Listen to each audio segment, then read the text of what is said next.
Assalamualaikum kepada Madam.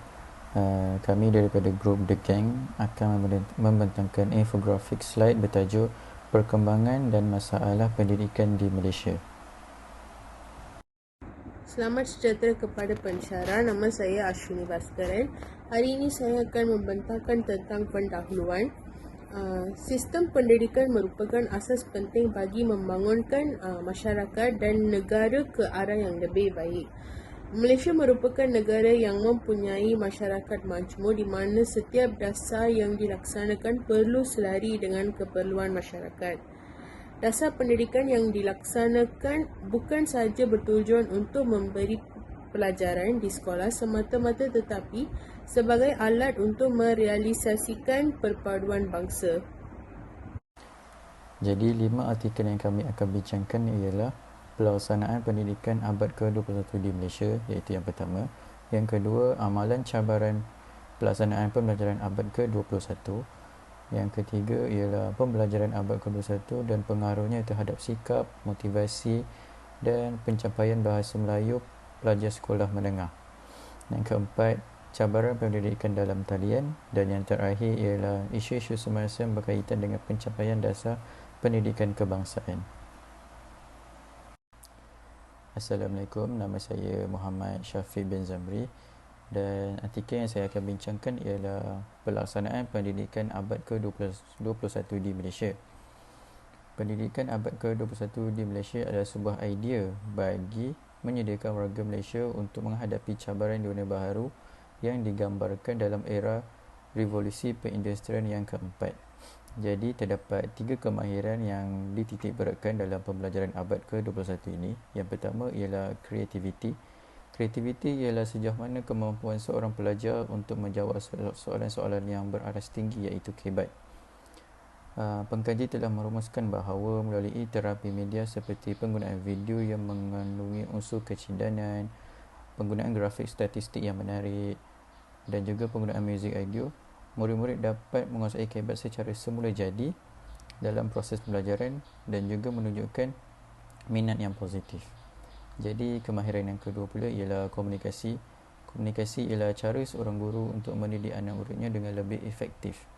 Melalui kajian, penggunaan ICT sebagai medium PDP adalah sebuah medium yang berkesan seperti menggunakan Kelas Dojo, Creative Writing Prompt, Subtext dan Trello dalam mata pelajaran sejarah.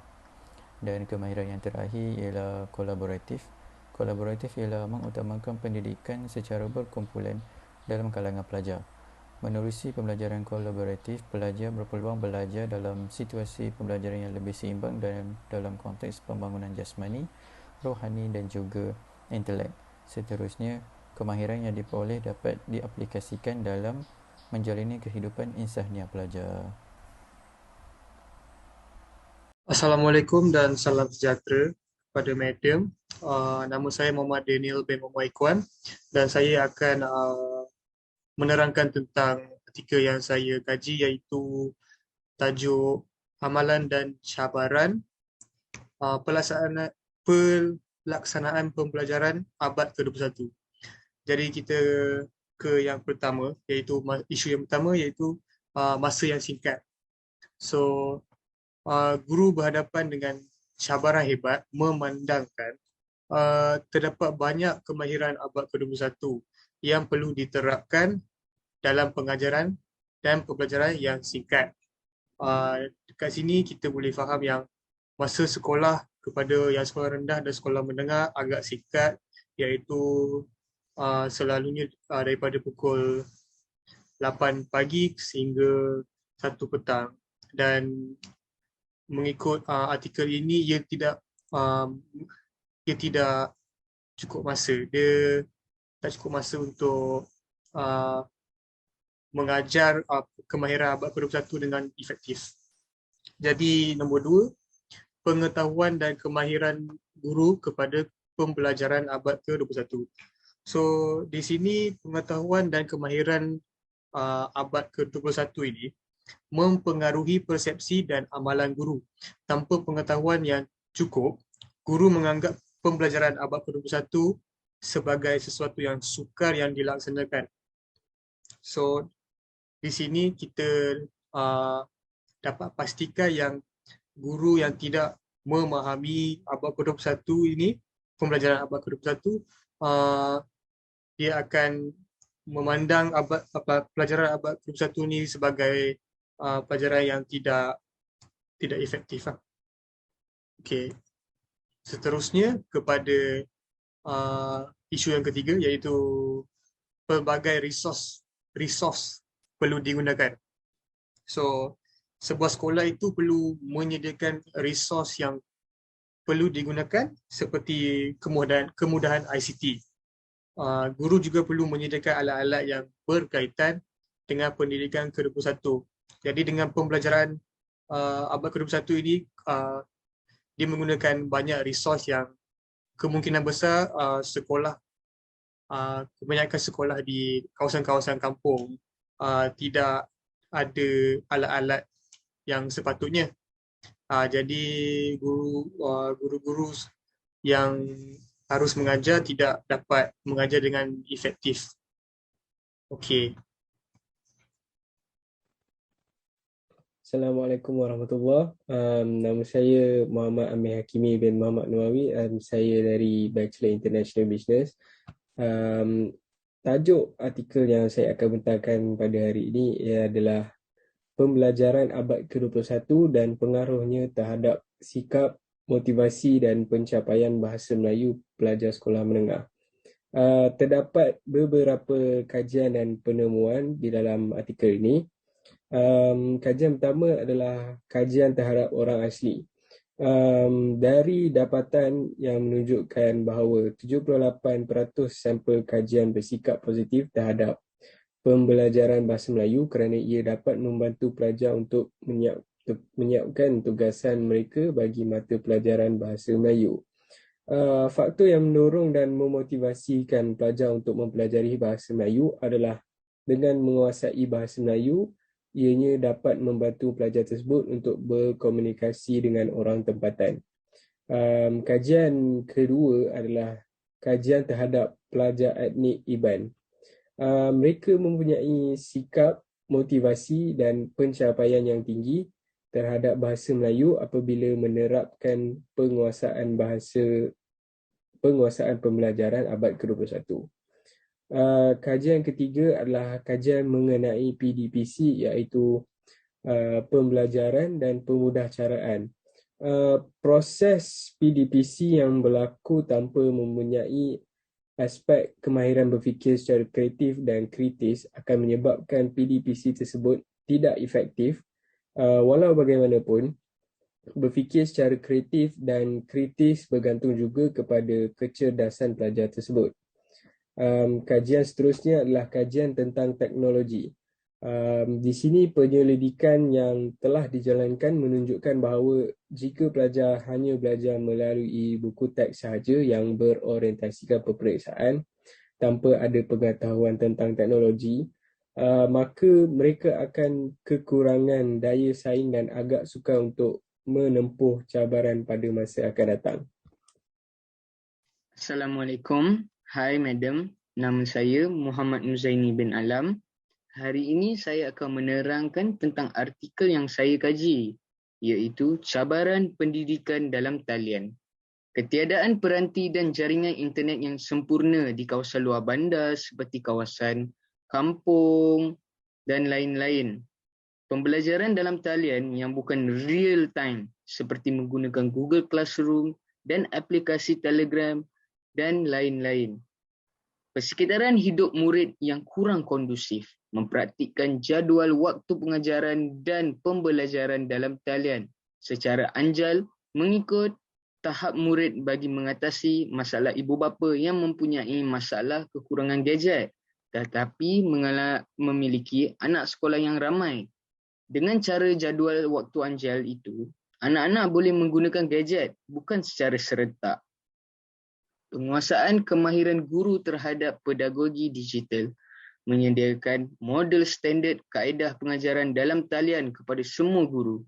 Ternyata, sektor pendidikan ini sememangnya mempunyai pemegang taruh yang amat besar, membabitkan jumlah sekolah, guru, murid dan juga ibu bapa yang mempunyai kepentingan di dalamnya.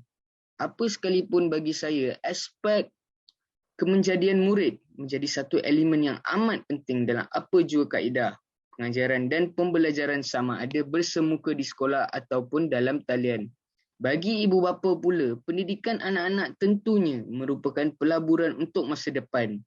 Penting juga untuk ibu bapa kini mengambil sikap tidak lepas tangan di rumah dengan turut sama memikul tanggungjawab menjadi pembantu guru dan pembelajaran anak-anak. Assalamualaikum, nama saya Nur Syafiqah Yasmin. Pada hari ini saya ingin membincangkan tentang artikel yang telah saya kaji yang bertajuk isu-isu semasa yang berkaitan dengan pencapaian dasar pendidikan kebangsaan. Tanggungjawab sistem pendidikan adalah untuk menyediakan generasi muda dengan pelbagai pengetahuan dan kemahiran supaya mereka dapat menghadapi alam dewasa. Dalam konteks pendidikan yang ideal, tujuan dan matlamat pendidikan negara pada abad ke-21 amat jelas sekali. Salah satu unsur yang penting adalah memberikan peluang pendidikan yang sama kepada semua pelajar tanpa mengambil kira budaya, kelas sosial, kelompok etnik dan amalan atau cara hidup. Isu yang pertama adalah isu struktur pendidikan. Beberapa isu berkaitan dengan struktur pendidikan, antaranya termasuk struktur pendidikan menengah yang tidak selaras, kurang menepati keperluan. Misalnya, yang pertama adalah bilangan tahun persekolahan.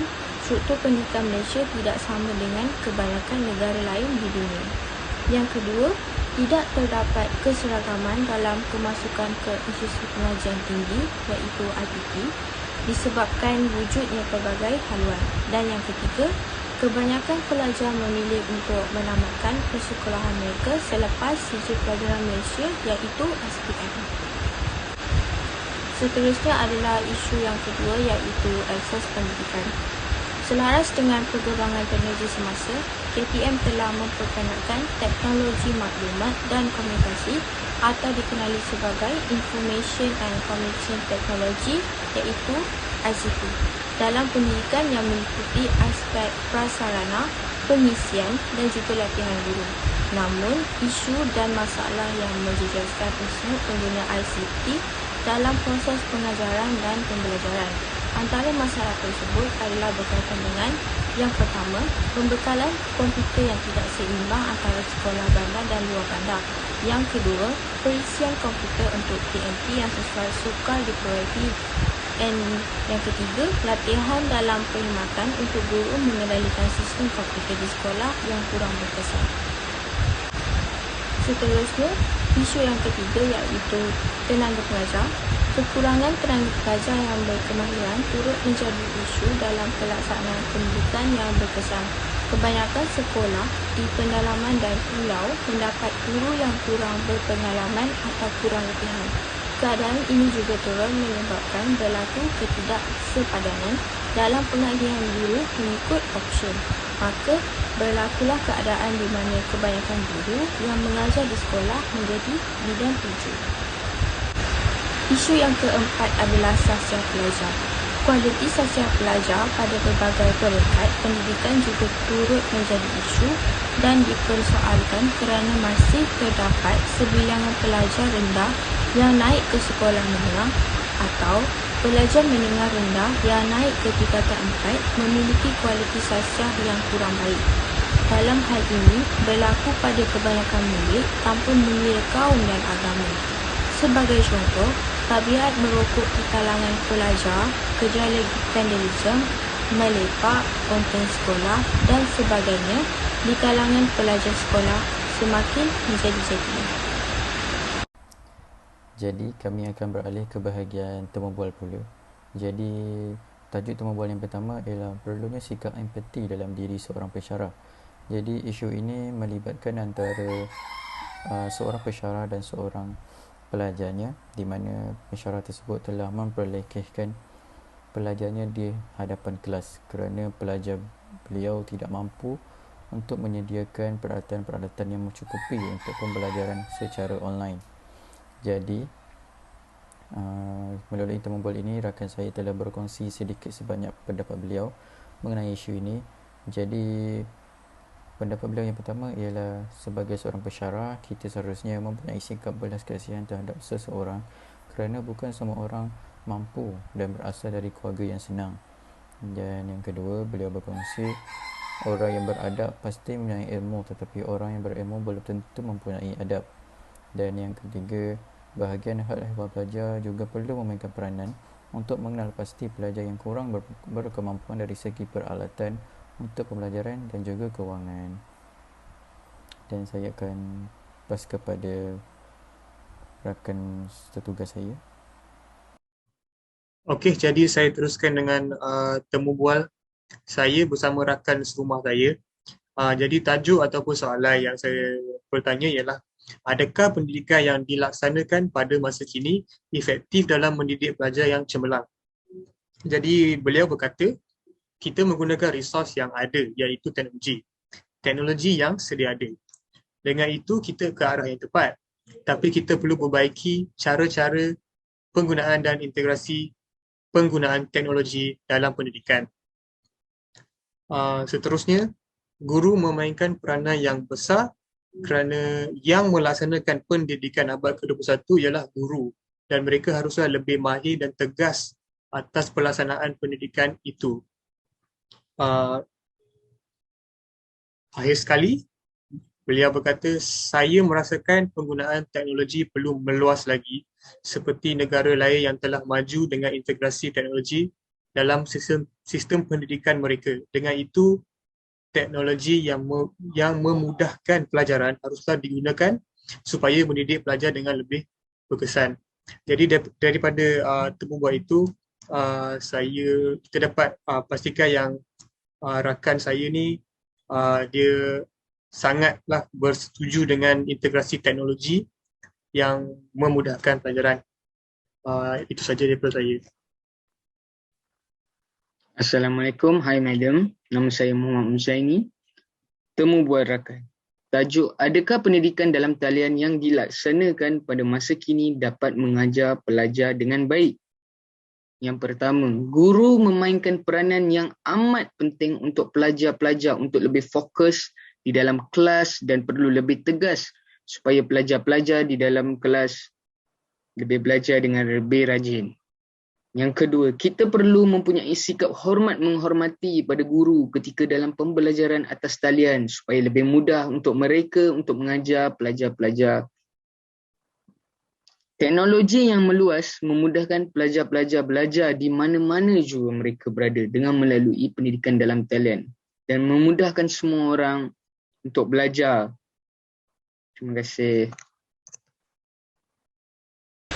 Seterusnya saya lanjut kepada temu bual rakan saya, iaitu adakah pencapaian dalam pendidikan di Malaysia adalah memuaskan.